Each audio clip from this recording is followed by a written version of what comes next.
Assalamualaikum warahmatullahi wabarakatuh. Perkenalkan, nama saya Dito Irfandi Aditya. Saya dari kelas 10C nomor absen 9. Pada kesempatan kali ini, saya ingin mengajak kalian semua untuk memutar waktu kembali ke masa lalu, tepatnya sekitar 700 tahun yang lalu. Kita akan membahas sebuah kekaisaran yang sangat megah, yang jejaknya masih bisa kita rasakan sampai sekarang, yaitu Kerajaan Majapahit. Kenapa sih kita harus bahas Majapahit? Karena Majapahit adalah cikal bakal persatuan Nusantara yang kita kenal sebagai Indonesia saat ini. Jadi buat kalian yang penasaran, jangan skip-skip videonya ya.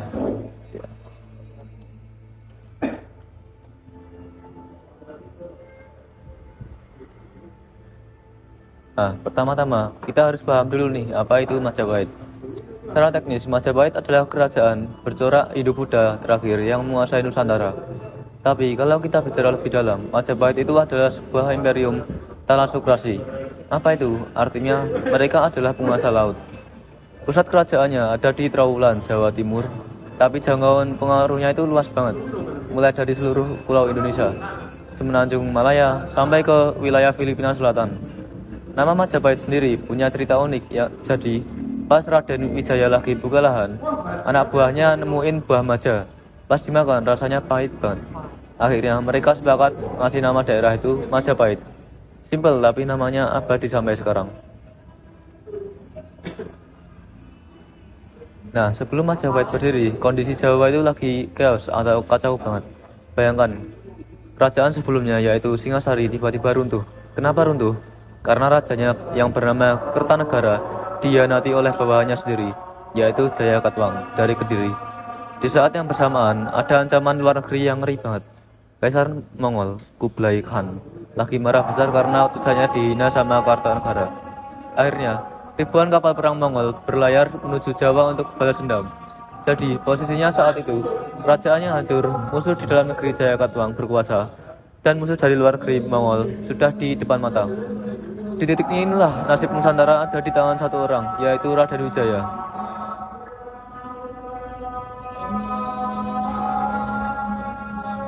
Nah, sekarang kita bahas bagaimana cara Raden Wijaya membangun kerajaan ini dari nol.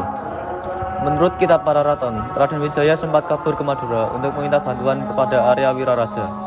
Arya Wiraraja ini adalah tokoh yang sangat cerdas.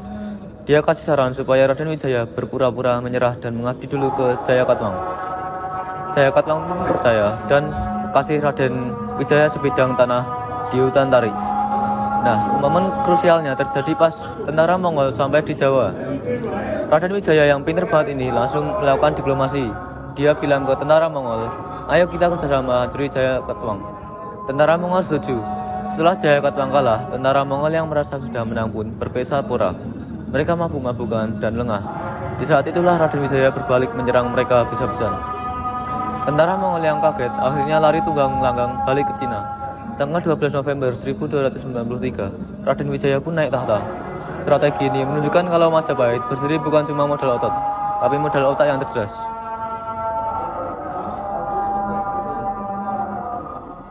Nah, sepanjang sejarahnya Majapahit punya banyak raja, tapi ada 4 nama yang wajib kalian tahu.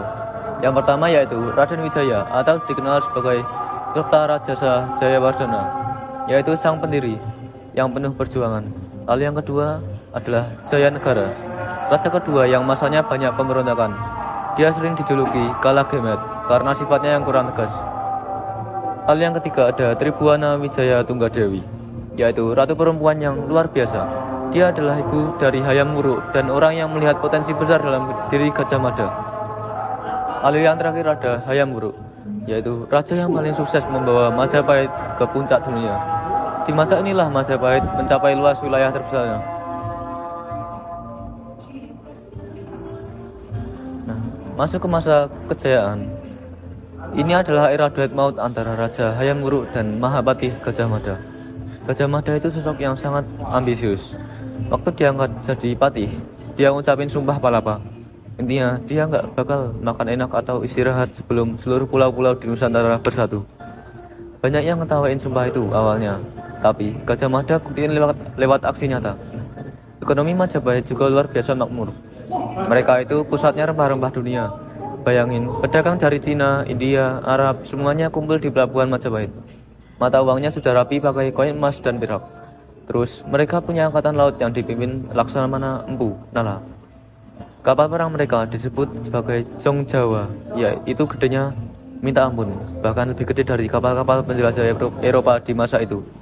Majapahit benar-benar jadi polisi laut di Asia Tenggara.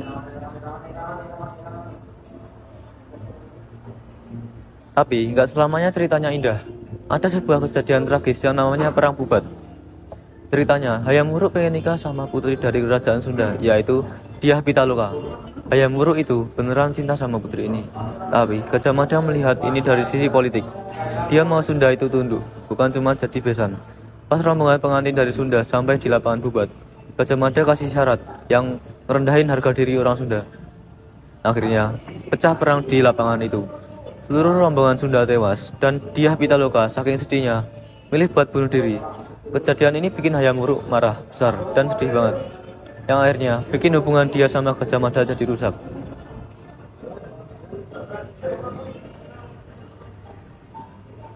Nah, cerita yang kedua ini nggak kalah seru, yaitu soal hilangnya Gajah Mada setelah perang Bubat. Gajah Mada perlahan-lahan mundur dari jabatan. Yang aneh adalah sejarah nggak mencatat di mana makam Gajah Mada. Orang-orang zaman dulu percaya kalau Gajah Mada itu melakukan moksa. Moksa itu artinya menghilang secara fisik sekaligus jiwanya ke alam dewa tanpa meninggalkan mayat. Banyak orang percaya lokasi terakhirnya ada di air terjun Mada Karipura di Probolinggo. Sampai sekarang, tempat itu dianggap sakral. Misteri ini bikin sosok Gajah Mada jadi legenda yang seolah-olah masih mengawasi Nusantara sampai sekarang. Nah, sayangnya setelah Hayam Wuruk dan Gajah Mada nggak ada, Majapahit mulai goyah. Terjadi perang saudara yang lama banget namanya Perang Paregreg. Bayangin, keluarga sendiri berantem rebutan tahta, sementara wilayah jajahannya satu-satu mulai lepas. Ekonomi juga makin turun karena jalur perdagangan mulai dikuasai oleh kekuatan-kekuatan baru seperti Kesultanan Malaka, ditambah lagi dengan masuknya pengaruh Islam di pesisir utara Jawa lewat Kerajaan Demak. Majapahit yang sudah tua akhirnya gak mampu lagi bertahan dan perlahan-lahan mulai runtuh. Meskipun sudah runtuh, kita masih bisa melihat kehebatannya lewat peninggalan mereka. Ada prasasti Kudadu yang menceritakan jasa warga desa Raden Wijaya. Ada juga candi-candi keren seperti Candi Bajang Ratu di Trowulan yang bentuknya gapura tinggi besar. Lalu ada juga Candi Tikus yang uniknya ada di bawah tanah dan berfungsi sebagai tempat pemandian. Jangan lupa juga ada Harihara yang merupakan patung perwujudan Raden Wijaya sebagai dewa. Nah, di situ ada gambar-gambarnya, bisa kalian cermati sendiri. Ini ada prasasti Kudadu, lalu ada Candi Bajang Ratu, lalu ada juga Candi Tikus yang terkenal canggih teknologi perairannya, lalu ada juga Arca Harihara.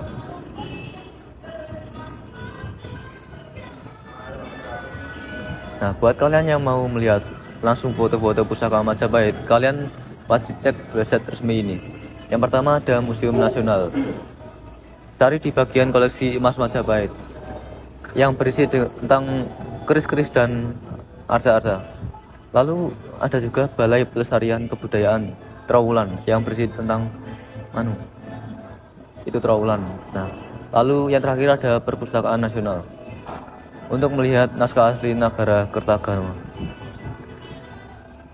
Baik, sekian tadi itu pembahasan lengkap saya soal Majapahit. Dari sini kita belajar kalau persatuan itu mahal harganya, dan perpecahan keluarga bisa ngeruntuhin segalanya. Terima kasih sudah menonton sampai akhir. Saya Dito Irfanti Aditya pamit undur diri. Assalamualaikum warahmatullahi wabarakatuh.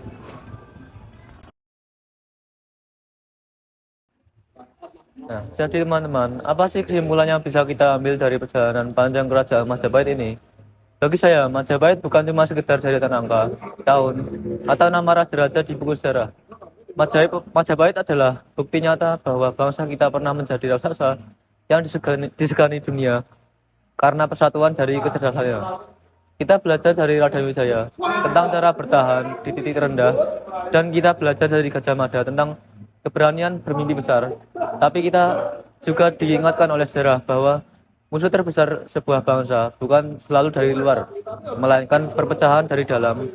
Seperti kata pepatah, bersatu kita teguh, bercerai kita runtuh. Majapahit runtuh bukan karena kurang kuat, tapi karena kehilangan rasa persaudaraannya. Mari kita jaga semangat Bhinneka Tunggal Ika agar sejarah kelam perpecahan tidak terulang lagi di masa depan.